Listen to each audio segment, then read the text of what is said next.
Келіндердің ұрысуға сылтауы, енем күйеуімді менен қызғанады, егер қызғанатындар бар екен, не үшін үйлендірді деп жатады, ал шын мәнінде нағыз қызғаншақтар келіндер болып келеді. Біріншіден, өзінің артынан келген жасауын үйдегі біреу пайдаланса, не үшін пайдаланасыңдар деп қызғанады.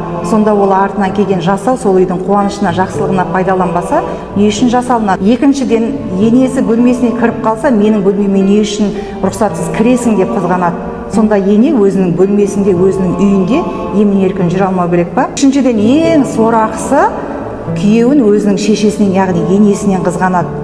Басқа балалары жоқтай менің күйеуіме барлық проблемасын айта береді, неге менің күйеуімнен ақша сұрай береді деп қызғанады. Сонда ана баласын 9 ай 9 күн құрсағында көтеріп, түн ұйқысын 4 бөліп, бала жыласа жылап, ауырса қосылып ауырып, қиналса қосылып қиналып, бүкіл өмірін баласына арнап үйлендіріп, енді үй болып, қызығын, рахатын көремін ғой деген кезде келіндерге барлық қуанышынан айырғысы келеді.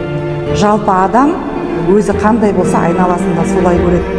Өзінде жоқ нәрсені ол өзгелерден көре алмайды. Сондықтан келіндер ертең өздерің де ене болатындарыңды ойланып қойыңдар.